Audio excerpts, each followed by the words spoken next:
It was one of those autumn nights that sent shivers down your spine. The crisp wind whispered secrets through the rustling leaves as my friends and I gathered around a campfire in the woods. We were eager to indulge in some spine-tingling stories, but little did we know that we were about to create our own. The fire crackled and popped, casting eerie shadows on our faces. There were 5 of us: Mike, the jokester; Sarah, the skeptic; Emily, the thrill-seeker; Alex, the bookish one; and me, Jake, caught somewhere in between curiosity and fear. "All right, Jake, it's your turn," Emily said, her eyes gleaming with excitement. "Tell us a story that will make us all sleep with the lights on." I chuckled nervously. "Okay, how about the story of the abandoned asylum just a few miles from here? They say it's haunted." Emily's eyes widened, and she leaned closer, urging me to continue. "Legend has it that the asylum was closed down decades ago because of unspeakable horrors. Patients went missing, and some were found dead under mysterious circumstances. The staff claimed they could hear whispers in the walls and the cries of patients who had long since disappeared." Mike laughed, trying to break the tension. "Come on, Jake, you're not actually buying into that nonsense, are you?" I shrugged. "I'm just telling the story, Mike. But the scariest part is that the asylum still stands, untouched by time. It's said that anyone who spends a night there will encounter things that defy explanation." Sarah scoffed. "Prove it." Emily, always up for a dare, chimed in. "Yeah, let's go there tonight and spend the night." We exchanged uneasy glances, but curiosity got the best of us. Armed with flashlights, we left the safety of the campfire and ventured into the forest, guided by a faded map we had found online. The trees seemed to lean in, casting eerie shadows as if warning us to turn back. After what felt like hours, we arrived at the asylum's decaying gates. They creaked open reluctantly, as if the building itself was alive and trying to keep us out. We stepped inside, our footsteps echoing through the dark, empty halls. Graffiti covered the walls, and the air was thick with an oppressive silence. "Okay, this is officially creepy," Alex muttered, his voice trembling. We explored the asylum, our flashlights revealing glimpses of the past: old medical equipment, discarded patient records, and decaying beds. As the night wore on, strange things began to happen. Shadows danced in our peripheral vision. Whispers echoed through the corridors, and the temperature dropped, making our breath visible in the air. Panic set in as we realized we were not alone. We heard footsteps that didn't belong to any of us and disembodied voices whispering our names. Emily, who had been fearless, was now pale and trembling. "I want to leave," she stammered. But leaving was easier said than done. Every corridor seemed to lead us in circles, and the doors we had entered through had vanished. It was as if the asylum was playing with us, toying with our fear. Hours passed, but it felt like an eternity. We were tired, frightened, and disoriented. Just when we thought we couldn't take it anymore, we heard a blood-curdling scream from somewhere deep within the asylum. "Emily!" Sarah shouted, and we raced toward the source of the sound. We found her in a room, her eyes wide with terror, pointing at a shadowy figure lurking in the corner.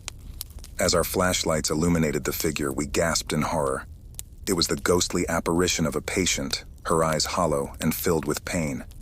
Without thinking, we grabbed Emily and ran, following a corridor that seemed to appear out of nowhere. The asylum fought to keep us inside, but we fought harder to escape its clutches. Our lungs burned, our hearts pounded, and we finally burst through the gates and into the cool night air. We didn't stop running until we were back at the campfire. Emily was in shock, unable to speak. It took hours for us to calm down and gather our wits. We never spoke of that night again, but the memories haunted us. We had ventured into the unknown, and it had changed us forever. The abandoned asylum remained a dark chapter in our lives, a night we would never forget.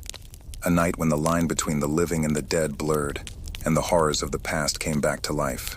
I never thought much about the old, dilapidated house at the edge of town until that fateful night when my friends and I decided to explore it. We were always up for an adventure, and this one seemed harmless enough at the time. Little did we know what awaited us inside. It was a chilly autumn evening, and the leaves rustled ominously in the breeze as we approached the house. The moonlight barely penetrated the thick canopy of trees surrounding the property, casting eerie shadows that danced along the cracked pavement leading to the front door. "Are you sure about this?" Jenny asked, her voice wavering with a mix of excitement and unease. I shrugged, trying to sound braver than I felt. Come on, guys. It's just an old house. What's the worst that could happen? My best friends, Mark, Sarah, Jenny, and I had been inseparable since childhood. We had all grown up hearing the rumors about the house. Tales of strange noises, ghostly apparitions, and missing people.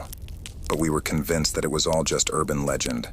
With flashlights in hand, we pushed the creaking front door open and stepped into the darkness. The air inside was heavy, laden with the scent of decay and dampness. Our beams of light danced across peeling wallpaper and forgotten furniture, creating eerie shapes on the walls. "This place gives me the creeps," Mark muttered. Sarah laughed nervously. "Relax, it's just an old house. We'll explore for a bit, take some pictures, and leave." We wandered through the dimly lit rooms, feeling a growing sense of unease with every step. The atmosphere seemed to thicken around us, as if the very walls were closing in. That's when we heard it. A faint, distant whisper that sent shivers down our spines. "Did you guys hear that?" Jenny asked, her voice trembling. We nodded, our eyes wide with fear. The whisper grew louder, and it was coming from deeper within the house. Reluctantly, we followed the sound, our footsteps echoing in the empty hallways. As we descended a creaking staircase, we reached the basement door. It was partially ajar, revealing a pitch-black void beyond. Our flashlights revealed nothing but a narrow, winding tunnel leading further down into the earth. "Should we go in?" Mark asked, his voice trembling. Curiosity got the best of us, and we ventured into the tunnel. It seemed to stretch on forever, with the walls closing in on us as we descended deeper into the darkness. The air grew colder, and the whispers grew louder and more desperate. I couldn't shake the feeling that we were being watched, that something malevolent lurked just out of sight. Our flashlights flickered, and Sarah's scream pierced the silence as her light went out completely. "Sarah!" Jenny cried out, but there was no response. We stumbled blindly through the darkness, calling out for our friend.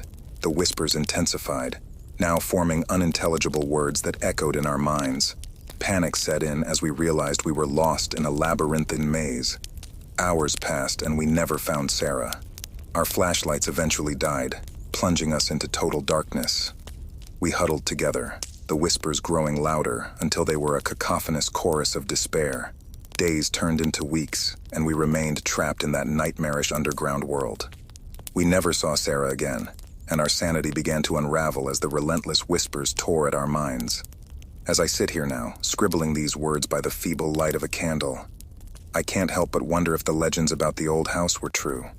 Perhaps there are things in this world that are better left unexplored, for the darkness that lurks within can consume even the bravest souls. The chill of the night hung heavy in the air as my friends and I gathered around a campfire deep in the heart of the Appalachian Mountains. We had been planning this trip for months, a weekend getaway to escape the stresses of our daily lives. Little did we know, this adventure would be one we'd never forget. With the fire crackling and the stars shimmering overhead, we began to share ghost stories, each one more spine-tingling than the last. The sound of leaves rustling in the woods behind us only added to the eerie atmosphere. I was sitting next to Mark, my childhood friend, who had always been the most skeptical of the supernatural. He scoffed at each tale, insisting there was a rational explanation for everything. But that was before we heard the first whisper. At first it was just a faint murmur, like the wind playing tricks on us. We ignored it, chalking it up to our overactive imaginations.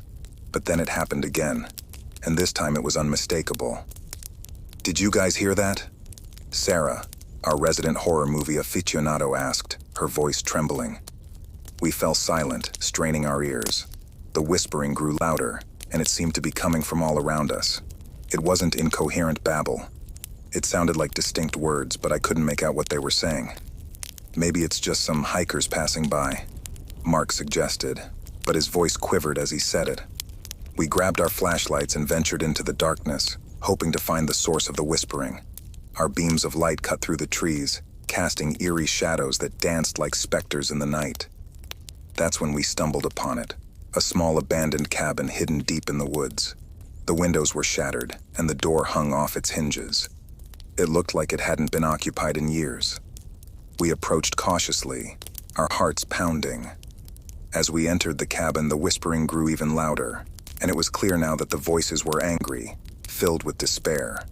It was as if the very walls of the cabin were echoing with the torment of the past.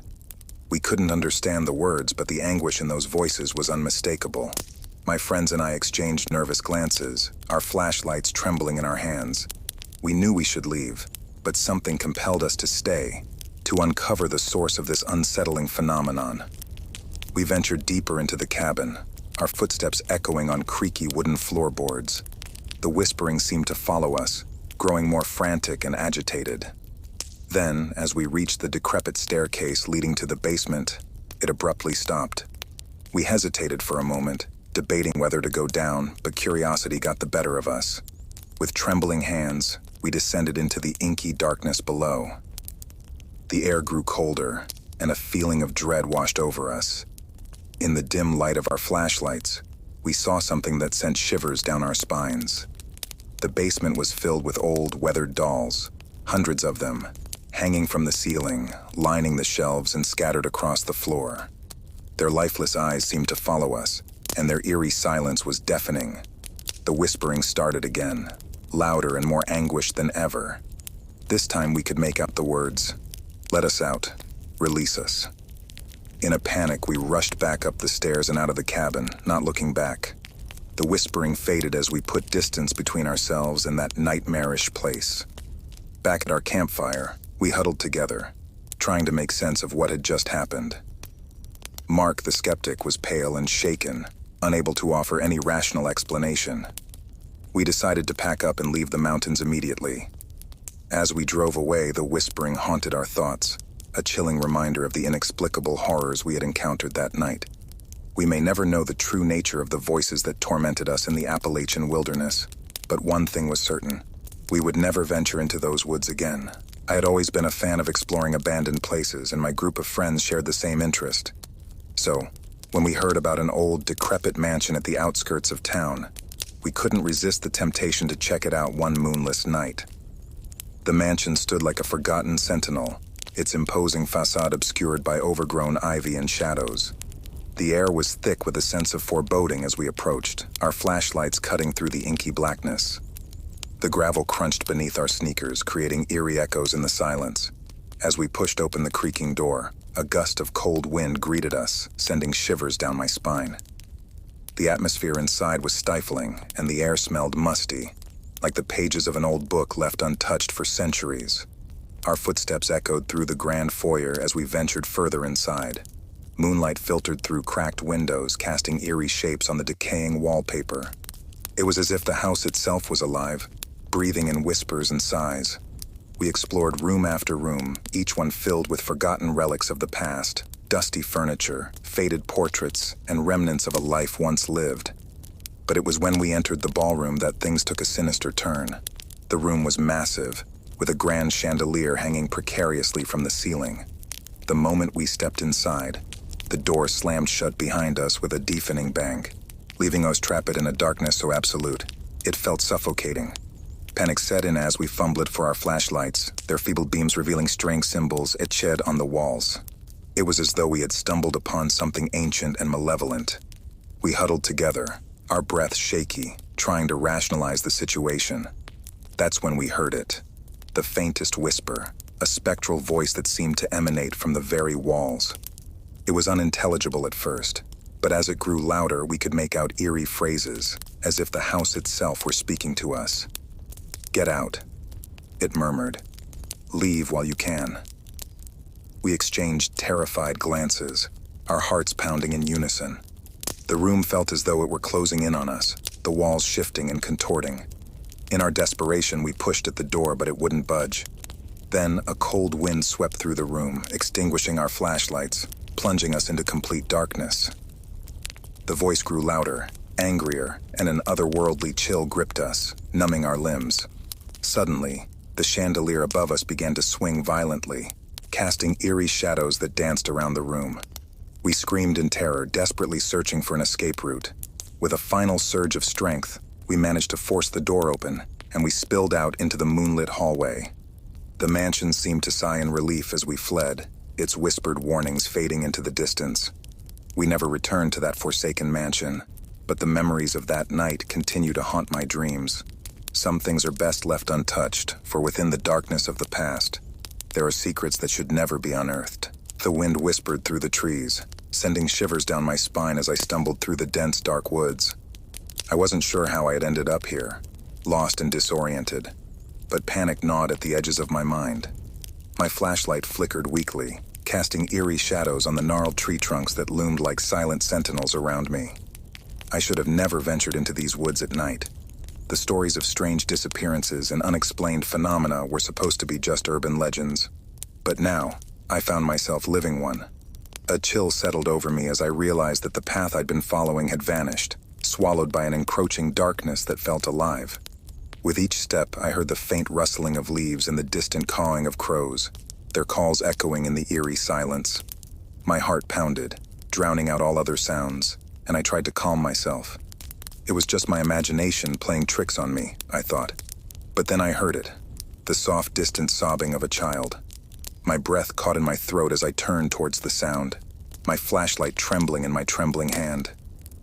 "Hello?" I called out, my voice shaky and barely audible. "Is someone there?" The sobbing grew louder, more desperate, and I felt a tug of sympathy and fear. What if there was a lost child out here? What if they were in danger? My flashlight revealed twisted branches and thorny undergrowth, but I couldn't see any sign of a child. The sobbing seemed to be coming from all around me, as if the very woods themselves were crying. Panic clawed at my chest, urging me to run, but I couldn't abandon a child if they were really out here. I stumbled forward, the forest closing in around me. The trees seemed to whisper malevolent secrets, and the shadows danced with a sinister glee. With each step, the sobbing grew louder, more haunting. It was as if the forest was playing with me, leading me deeper into its heart. Then, just when I thought I couldn't take it anymore, I saw her. A little girl in a tattered white dress, standing alone in a small clearing. She was facing away from me, her shoulders shaking with silent sobs. "Hey there," I called out softly, my voice trembling. "Are you okay?" The girl didn't respond. She just stood there, her dark hair obscuring her face. A sense of dread washed over me, but I couldn't leave her alone in the woods. I took a cautious step closer and reached out to touch her shoulder. As my hand made contact, the world seemed to shift and twist around me. The trees closed in, their branches like skeletal fingers, and the girl slowly turned to face me. But it wasn't a girl. It was a grotesque, nightmarish creature. Its eyes empty voids, its mouth filled with jagged teeth. It let out a bone-chilling scream, and I stumbled backward, my flashlight falling to the ground, plunging me into darkness. I ran blindly through the woods, the creature's screams echoing in my ears. The forest seemed to stretch on forever, a maze of terror that I couldn't escape. I could feel its presence behind me, getting closer with each passing moment. And then, just as I thought I couldn't run any longer, I burst through the trees and into the clearing where I had first seen the girl. The creature was gone, and the woods were silent once more. I collapsed to the ground, gasping for breath, tears streaming down my face. I didn't know what I had encountered in those woods, but I knew I would never forget the horror of that night. The forest had shown me its darkest secrets, and I had narrowly escaped its clutches. I vowed never to return, but the chilling memory of that night would haunt me forever. It was a chilly autumn evening, and the leaves were falling in hues of gold and crimson. My friends and I had decided to spend a weekend away from the hustle and bustle of city life, seeking the tranquility of the woods. We rented a cabin deep in the heart of the forest, far from civilization. Little did we know that this weekend would turn into a nightmare, a chilling experience that still haunts my dreams. As we arrived at the cabin, it looked like something out of a fairy tale. A quaint old structure covered in ivy, with a cozy fireplace and a creaking wooden porch that overlooked a serene lake. The cabin had a certain charm, but it also had an air of neglect, as if it had been abandoned for years. Inside, the walls were adorned with faded photographs, a glimpse into the lives of those who had once called this cabin home. The furniture was a mismatched collection of vintage pieces, and the air was musty with the scent of age. My friends and I, Sarah, Mark, and Emily, brushed off the eerie feeling and decided to make the best of our weekend retreat. We cracked open a few beers, lit the fireplace, and reminisced about old times. Laughter filled the cabin, and for a while, it felt like the perfect escape from our everyday lives. But as the night grew darker, The cabin seemed to come alive with strange noises. Creaks and whispers filled the air, and the temperature dropped unnaturally. We dismissed it as the quirks of an old building, but unease settled in our hearts. The fire crackled and cast eerie shadows on the walls, making the old photographs seem like they were watching us. Emily went to the kitchen to prepare some snacks while Mark and Sarah decided to explore the cabin. I was left alone in the living room, the feeling of being watched intensifying. I tried to shake it off, convincing myself it was just my imagination playing tricks. But then, I heard a faint, mournful cry coming from outside, like a distant wail in the wind. I rushed to the window and saw nothing but the dark woods surrounding us. It must have been an animal, I thought, trying to reassure myself. But the unsettling feeling remained. Mark and Sarah returned, their faces pale. They claimed to have heard the same cry while exploring the cabin. Emily, now in the room with us, scoffed at our unease, attributing it to the eerie atmosphere of the place. As the night wore on, we decided to play a card game to distract ourselves from the growing sense of dread. But the strange occurrences continued. The cards seemed to shuffle themselves, and the flames of the fireplace danced wildly, casting monstrous shapes on the walls. I couldn't ignore it any longer. The cabin was haunted. I was sure of it. I shared my suspicions with my friends, and despite Emily's skepticism, the fear in their eyes was evident. We decided to leave the cabin immediately. As we gathered our things, the temperature in the room dropped drastically, and a chilling voice echoed through the cabin, whispering words we couldn't comprehend. The atmosphere became suffocating, and the once cozy fireplace roared with an infernal blaze. Terrified, we ran out into the cold night, not looking back at the cabin. The wailing cry grew louder, and as we reached the edge of the woods, we finally glimpsed the source of our terror. A shadowy figure, shrouded in darkness, emerged from the depths of the forest. Its eyes glowed with an eerie, otherworldly light, and it beckoned us to return to the cabin. We ran, our hearts pounding, our breaths ragged, and we didn't stop until we reached the safety of the nearest town. The memory of that night still haunts me, a reminder that some places are better left forgotten, lost to the passage of time. As we recounted our harrowing experience to the townsfolk, they spoke of the cabin's dark history, of a family that had disappeared without a trace, leaving behind only their restless spirits.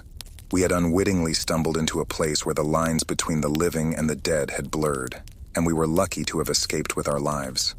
To this day, I can't help but wonder if the cabin still stands, a lonely sentinel in the woods, waiting for the next unsuspecting souls to stumble upon its malevolent secrets. A place where fear and reality become one, a forgotten cabin in the heart of darkness.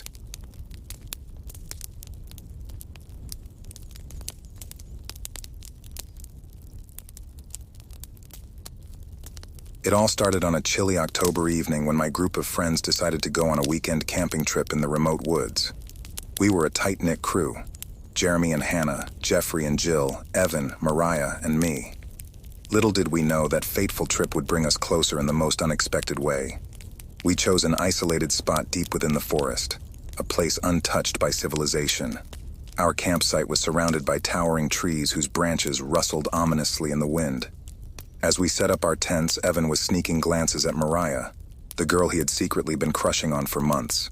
He was too timid to confess his feelings, and the thought of rejection filled him with dread. That first night was uneventful.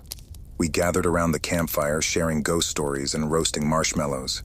Laughter echoed through the forest, and the camaraderie warmed our hearts. As we settled into our tents, I couldn't help but feel grateful for such incredible friends. But on the second night, things took a sinister turn. We were awakened by eerie noises, unlike any we'd heard before. It sounded like whispers in the wind, distant cries, and the faintest of footsteps. Evan, who was sharing a tent with Maria, grew anxious, his heart pounding. He thought this might be the perfect opportunity to impress her, so he decided to investigate.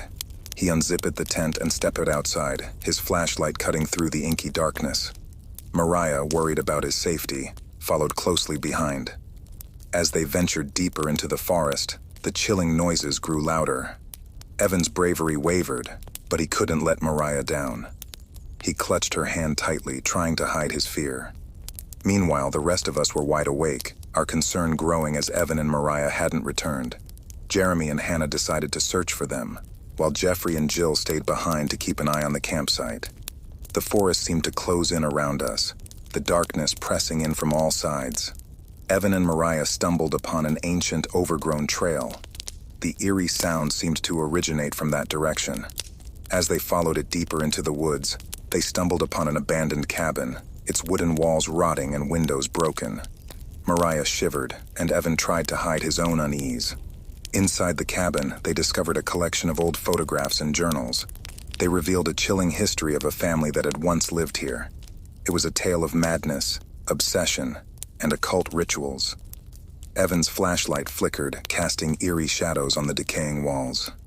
Back at the campsite, Jeremy and Hannah heard distant screams and immediately rushed toward the source of the sound.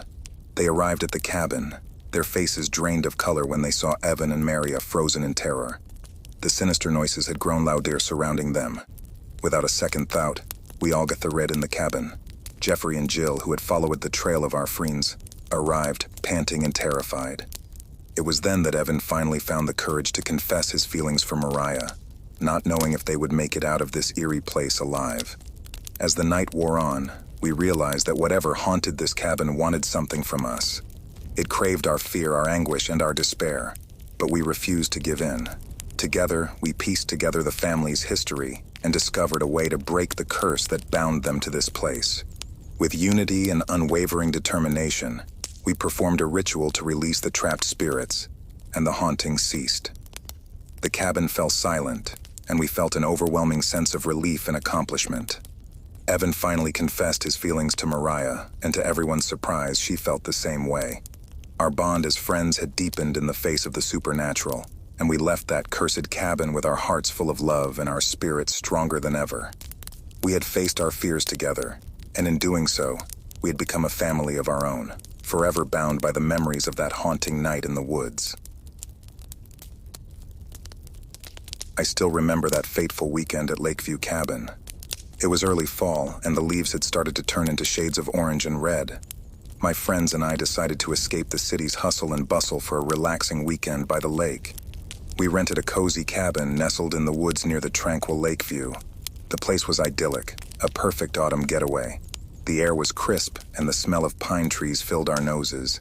It was supposed to be a weekend filled with laughter and bonfires. On our first night, we gathered around the fire pit, roasting marshmallows and sharing ghost stories. Little did we know that we were about to become characters in our own horror story.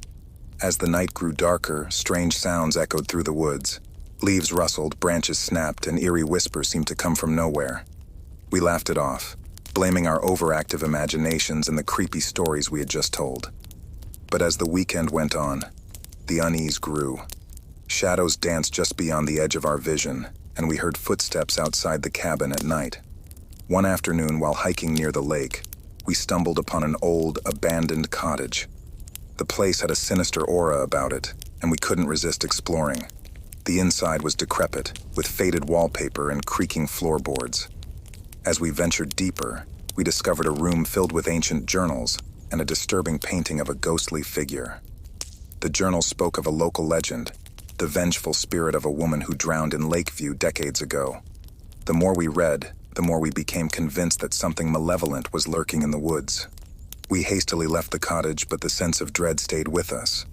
That night, as we sat in the cabin, the atmosphere grew unbearable. The whispers outside intensified, and the temperature plummeted. We heard a voice, a mournful wail, calling from the direction of the lake. Fear gripped us, and we locked ourselves in the cabin, clutching flashlights and weapons. Hours passed, but the terror didn't subside. Shadows crept closer to the cabin, and we could hear faint whispers just beyond the door. We were trapped, surrounded by an unseen presence. Finally, we made a decision to leave, to escape the horrors of Lakeview Cabin. We packed our bags and ventured into the woods, guided only by the dim light of our flashlights. As we reached the lake's edge, the wailing grew louder. And then, we saw her. A pale, ghostly figure standing on the water, her eyes filled with sorrow and anger. We ran, our hearts pounding, not daring to look back.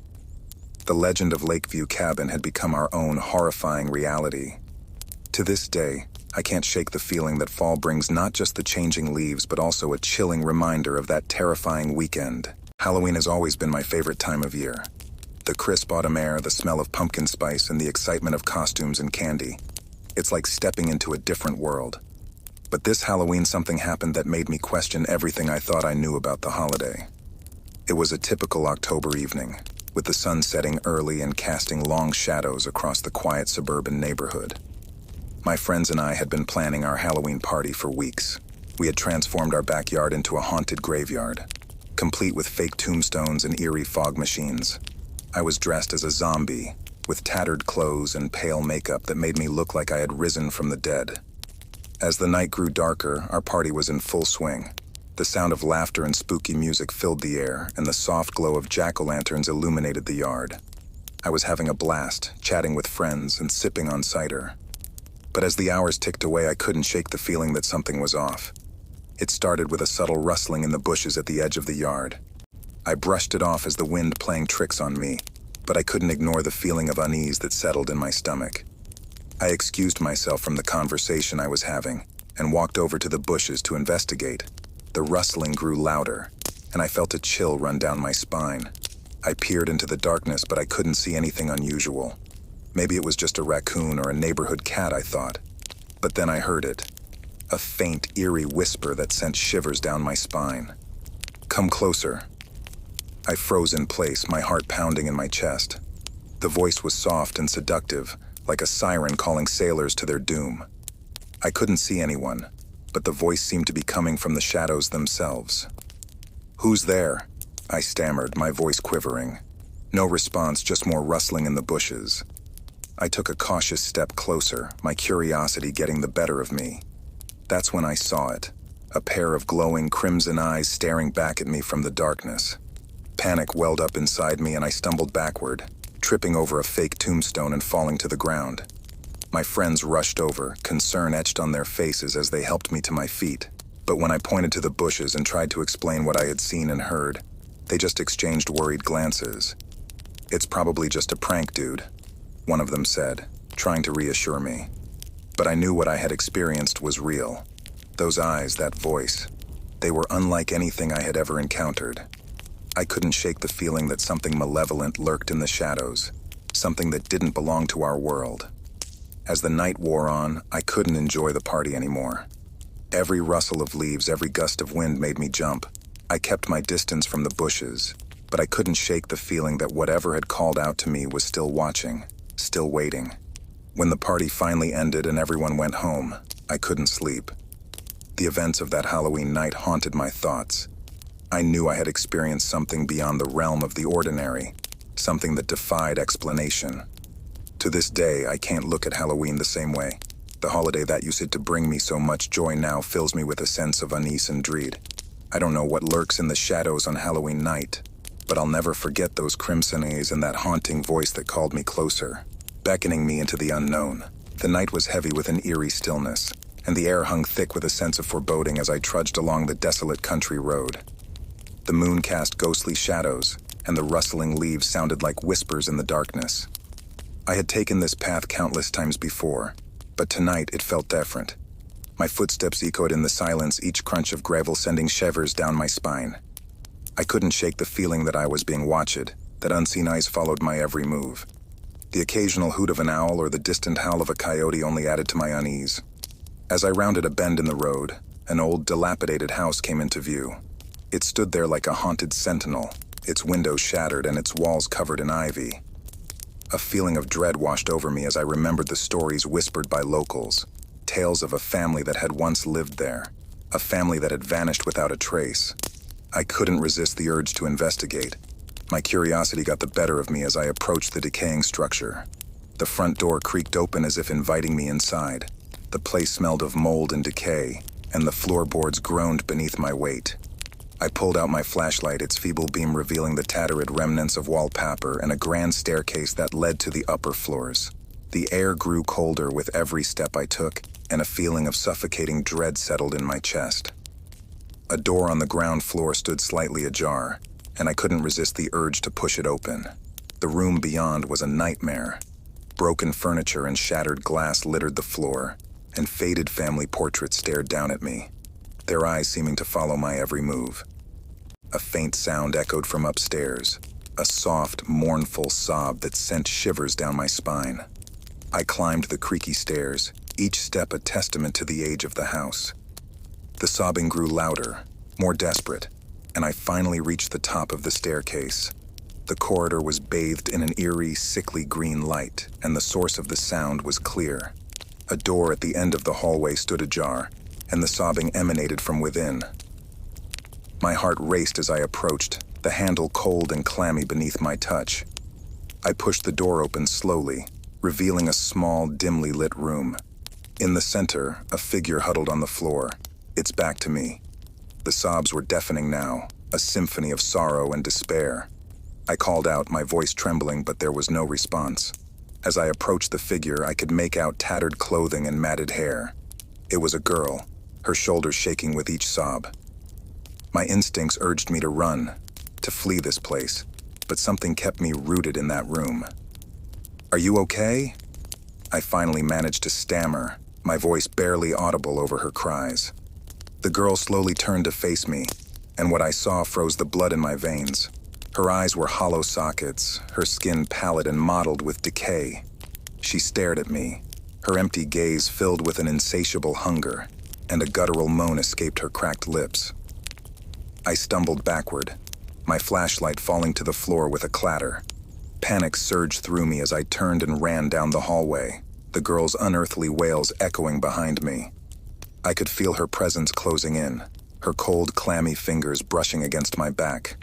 I burst through the front door and stumbled into the moonlit night, gasping for breath. The old house loomed behind me, its darkness a stark contrast to the world outside. I knew I had narrowly escaped something unspeakable, something that should never have existed in this world. As I made my way back down the country road, I couldn't shake the feeling that I was still being watched, that the girl was out there waiting for her next victim. The horrors I had witnessed in that accursed house would haunt me forever, a reminder that there are things in this world that defy explanation and reason, things that should remain hidden in the shadows. I've always loved camping, but this trip was different. It wasn't the usual camaraderie and laughter by the campfire. This time I was alone. My friends had bailed at the last minute, leaving me with a choice: cancel the trip or go it alone.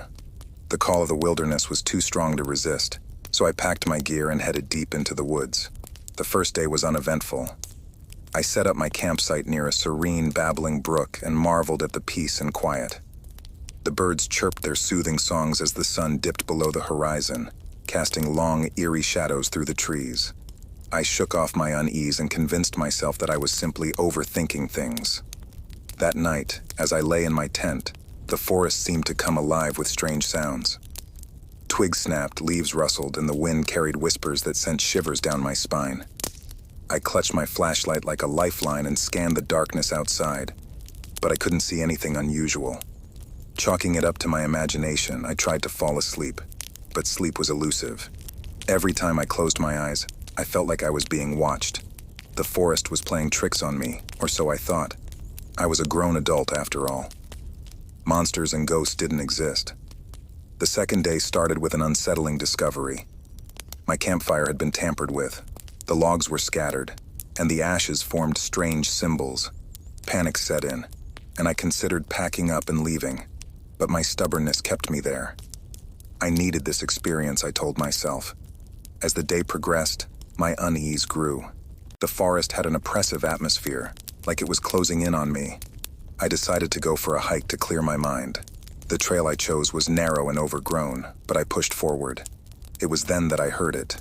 A distant, mournful cry that sent a chill through my bones. It didn't sound like any animal I'd ever encountered.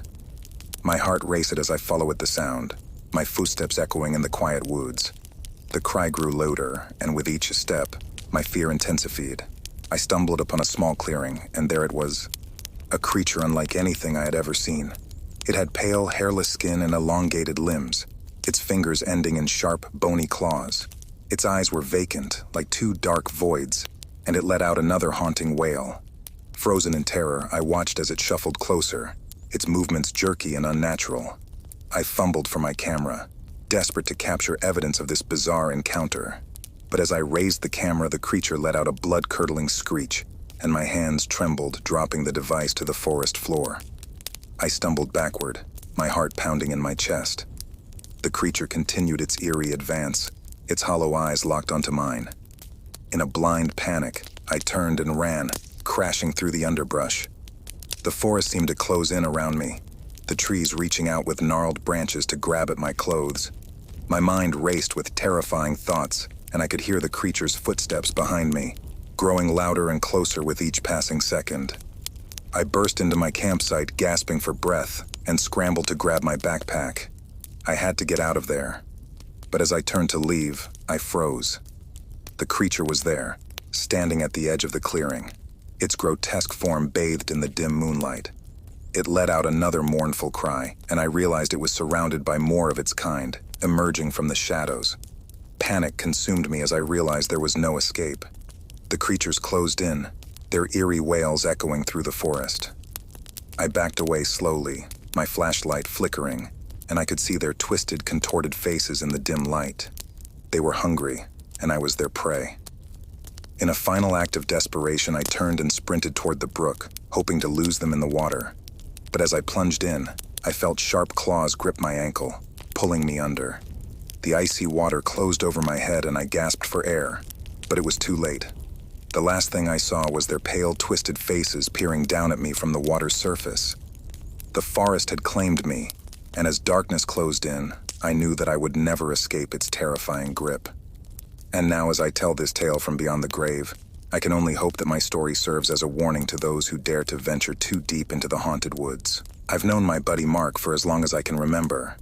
He's always been a little eccentric, but that's part of what makes him so endearing.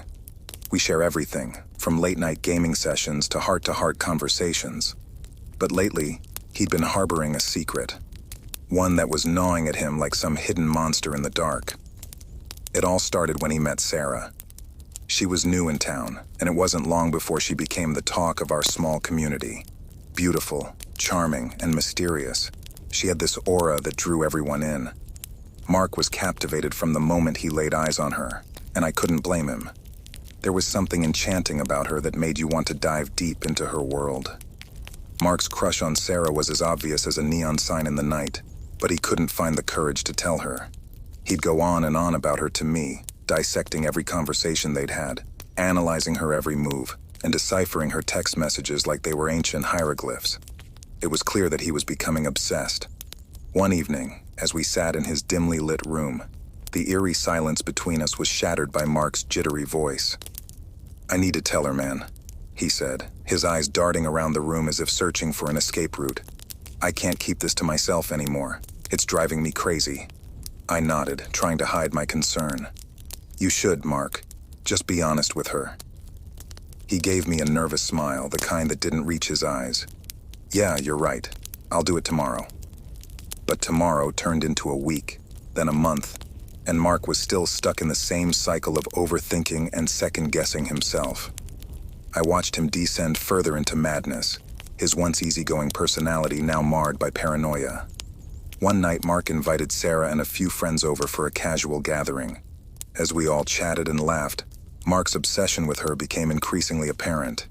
He kept trying to impress her with bizarre stories and outlandish jokes, but instead he was pushing her further away. It was like watching a car crash in slow motion. Finally, Mark decided it was time to confess his feelings.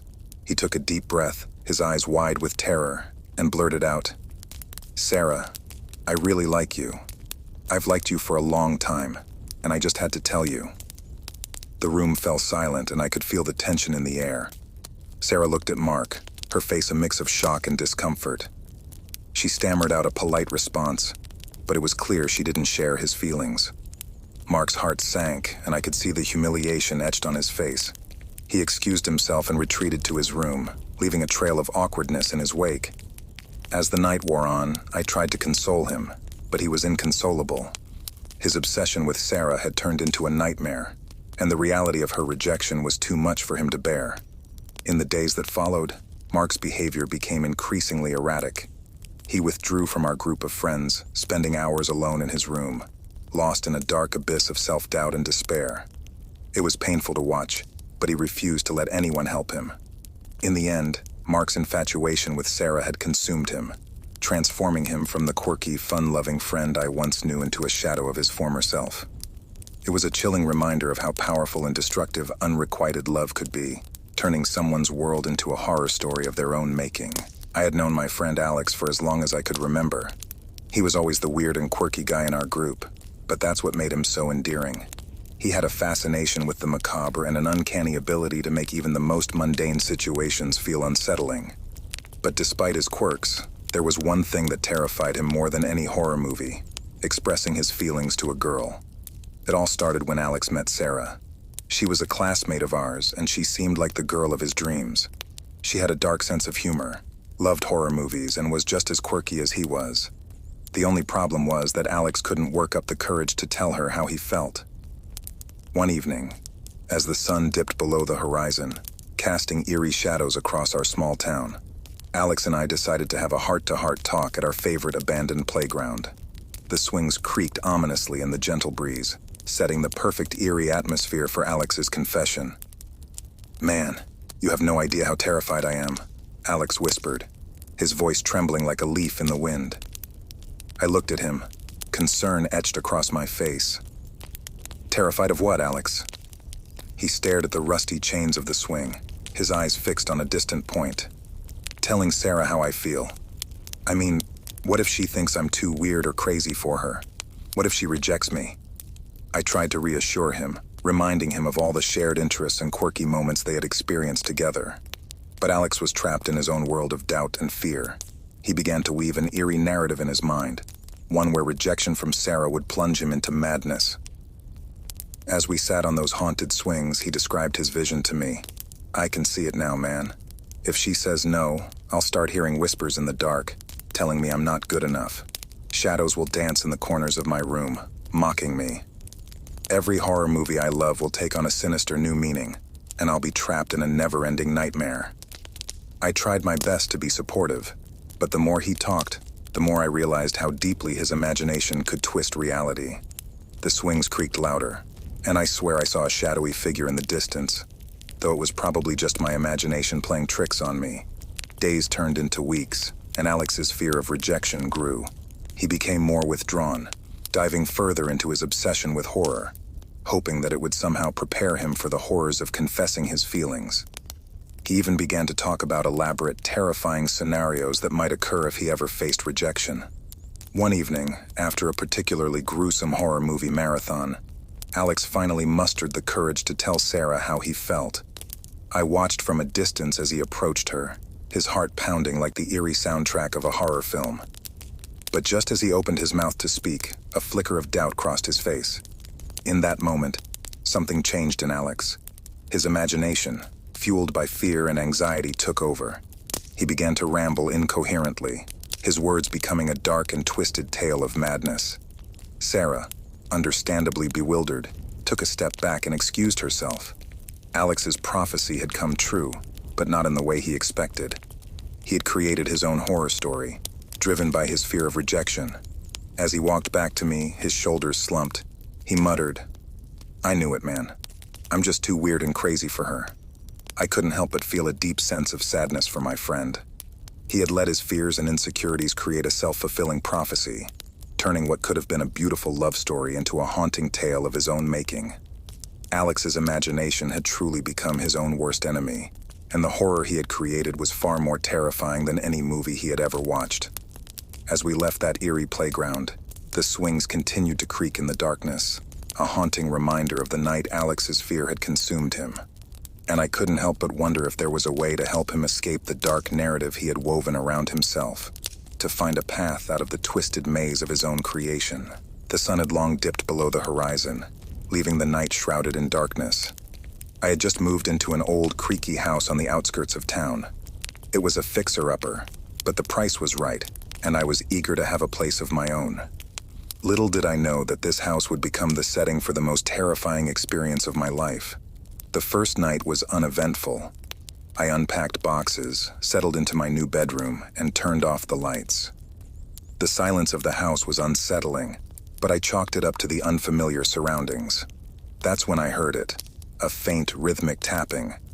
At first I thought it might be a tree branch brushing against a window, but the noise persisted, growing louder and more insistent. I reluctantly got out of bed and followed the sound, which led me to the hallway. The tapping seemed to be coming from behind a closed door at the end of the hall, the basement.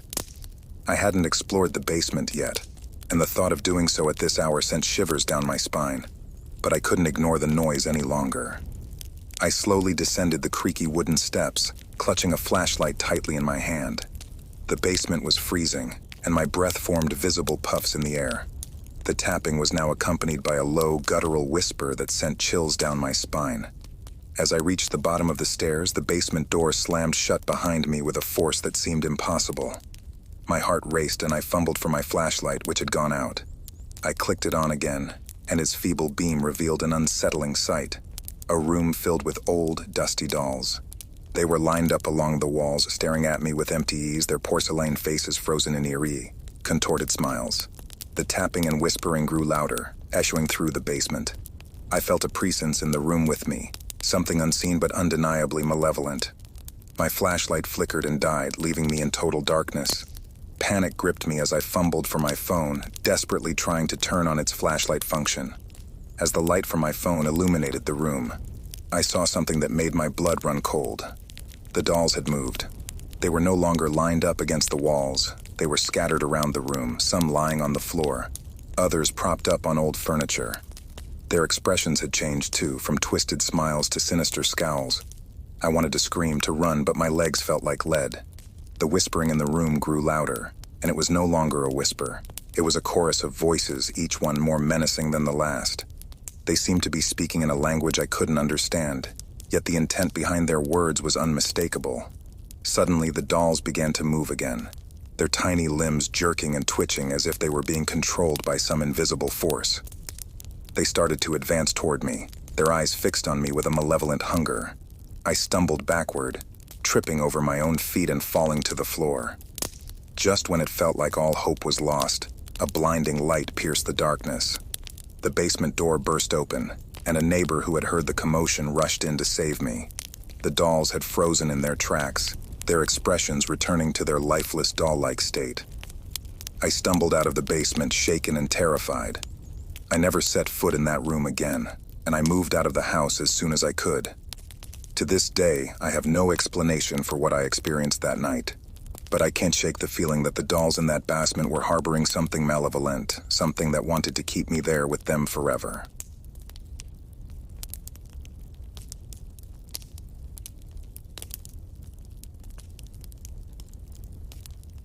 The air inside the abandoned asylum was damp and heavy with the smell of decay.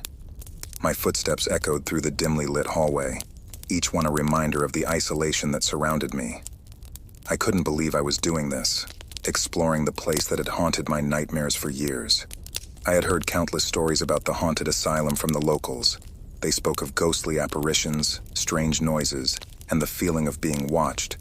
But I never believed in such nonsense. That was until I received an anonymous letter with a chilling message. Come to the asylum if you dare, and you'll finally see the truth. Curiosity got the best of me, and here I was, standing in the decaying hallway, with only the weak beam of my flashlight to guide me. The walls were covered in peeling wallpaper, revealing a history of neglect. Broken windows allowed slivers of moonlight to filter through, casting eerie shadows that danced along the walls. I couldn't help but shiver despite the warmth of my jacket. As I ventured deeper into the asylum, the silence was oppressive. I strained my ears, hoping to hear something that would reassure me that I wasn't alone. But all I heard was the distant drip of water and the creaking of the old building settling into itself. The stories flooded my mind as I explored. Patients driven to madness, experimental treatments gone horribly wrong, and the countless lives that had been lost within these walls. I couldn't shake the feeling that the past was still very much alive here. A sudden noise from behind made me jump, my heart racing. I spun around, my flashlight trembling in my hand. There was nothing there, just the empty corridor and the darkness that seemed to press in on all sides.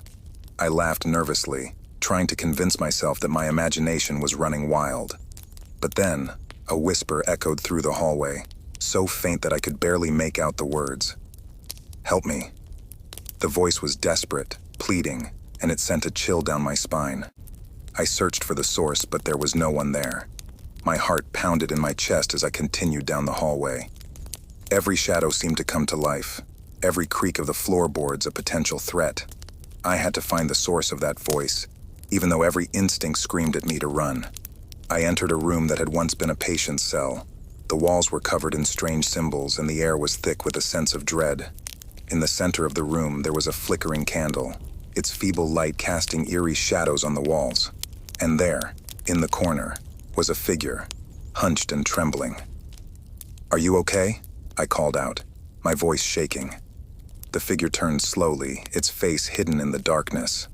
It whispered again, this time more urgently, "Help me, please." I took a hesitant step forward, my flashlight trembling. As the beam of light illuminated the figure's face, my blood turned to ice. It was a face I recognized, a face that should have been impossible to find in this forsaken place. It was the face of my long-dead sister, her eyes hollow and filled with torment. My voice caught in my throat as I whispered her name, but she simply continued to plead for help. In that moment, I knew the stories were true. The asylum was haunted, and I had stumbled upon something beyond my understanding. I wanted to run, to escape the horrors that surrounded me, but something held me there, unable to look away from my sister's tortured gaze. I was trapped in a nightmare, and there was no way out.